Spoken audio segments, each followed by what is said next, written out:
Hello नमस्कार दोस्तों, कैसे हैं आप सब। उम्मीद करती हूँ अच्छे ही होंगे। दोस्तों, सपना के व्लॉग काफ़ी दिनों से नहीं आ रहे हैं।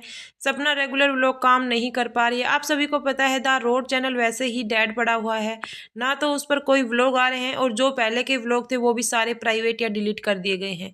सपना का कहना थी वो द रोड चैनल दे रही है अंशु को, लेकिन अंशु ने कन्फर्म कर दिया है कि वो रोड चैनल कभी नहीं लेगी। भाभी कह रही थी बट मैंने पहले ही मना कर दिया था, उस पर मेरा कोई हक नहीं है, क्योंकि उस चैनल पर भैया और भाभी ने ही मेहनत की है। उसके बाद उस पर मेरे साथ साथ आरोही और आरू का भी इतना ही हक है, जितना कि मैंने उस पर काम किया है उतना ही वो भी उस वीडियो में थे। तो द रोड चैनल अभी फिलहाल में कोई भी उस पर काम नहीं कर रहा है। सपना के पास सिर्फ एक चैनल है, द स्नैपी गर्ल, और अभी फिलहाल सपना के पिछले 10 दिन से रेगुलर व्लॉग नहीं आ रहे हैं। 10 दिन के अंदर 3 या 4 व्लॉग ही आए हैं। बहुत सारे लोगों का कहना कि आखिर सपना कहाँ गई, क्यों खो गई, अब क्या होगा। सपना को तोड़ने की कोशिश कर रहे हैं लोग।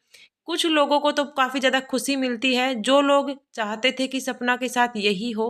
बट सपना का कहना है कि मैं अभी नेगेटिव लोगों की तरफ बिल्कुल भी ध्यान नहीं देती हूँ, बट मेरे साथ बहुत कुछ ऐसी चीज़ें हो रही हैं जिसको मैं रोकर या मतलब दुखी होकर आपके सामने नहीं बता सकती, क्योंकि रोने-धोने के व्लॉग बनाऊँगी तो फिर लोग कहने लग जाते हैं कि आ गई अपना दुखड़ा रोने के लिए। इस वजह से मुझे अपने बच्चों की खुशी के लिए खुश रहना पड़ता है। सपना ने ये भी बताया कि हाँ, हाल ही में मैंने एक कार लिया है और उस कार का मैंने पूरा व्लॉग शूट किया है, जल्दी ही वो व्लॉग दिखेगा। बट रेगुलर इस वजह से नहीं हो पा रही, क्योंकि कुछ चीज़ें ऐसी हो गई थी, जिसकी वजह से इतनी दिक्कतें बढ़ गई थी। वो मैं सब कुछ शूट नहीं कर किया और ना ही मैं आपको दिखाना चाहती वो चीज़ें। सपना का कहना है कि जो जिस घर में रह रही है तो वहाँ का एड्रेस किसी ने लीक कर दिया, जिसकी वजह से बहुत सारे लोग उनसे मिलने के लिए आए।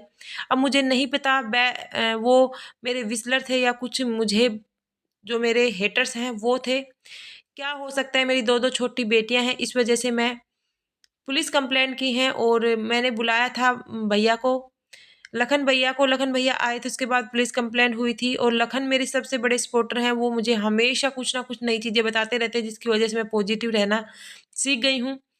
हर किसी की लाइफ में दुःख होते हैं, पर हमें टूटना नहीं चाहिए, आगे बढ़ता रहना चाहिए, खुश रहना चाहिए अपने बच्चों के लिए, क्योंकि भगवान सबकी परीक्षा लेते हैं और यही चीज़ें मैंने लखन भैया से सीखी हैं।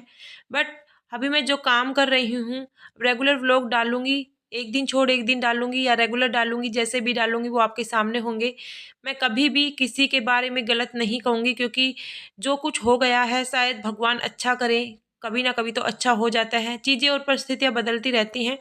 इस वजह से सपना ने कहा कार लेना इसलिए ज़रूरी था क्योंकि नए शहर में है, सब कुछ नया-नया है, तो मुझे जब भी कहीं मार्केट वगैरह जाना पड़ता था तो इतना कुछ पता नहीं, तो सीवी की कार माँगनी पड़ती थी। सीवी वैसे तो मना नहीं करती है, हर टाइम पर उसके साथ खड़ी रहती है।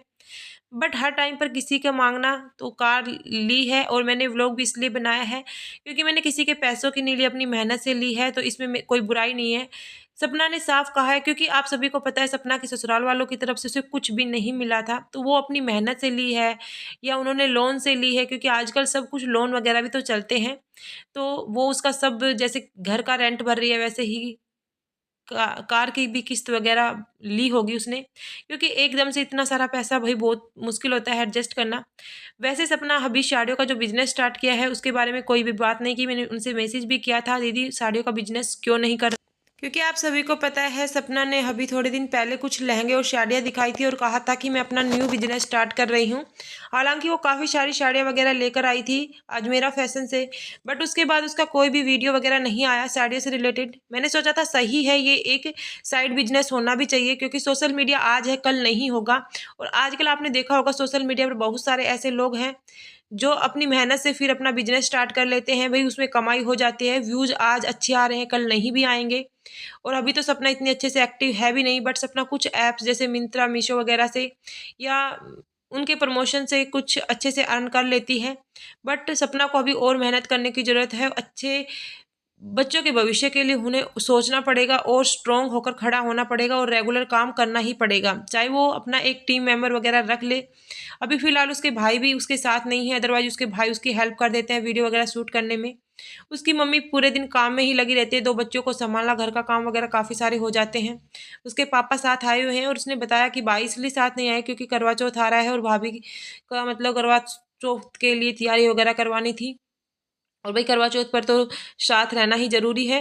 इस वजह से फिर कभी भाई आ जाते हैं, कभी पापा आ जाते हैं, तो आप सोच सकते हैं सपना के ससुर मायके वाले भी कितने मतलब परेशान हो रहे हैं सिर्फ एक चीज़ के लिए। अगर सपना अपने ससुराल में रहती तो आज वो निश्चिंत रहते, उन्हें किसी चीज़ का वो नहीं रहता, क्योंकि एक बच्ची मतलब बच्ची है, सपना 25 साल की सारी ही है और उसकी 2-2 छोटी बेटियों को एक अलग शहर में नहीं छोड़ सकते अकेले।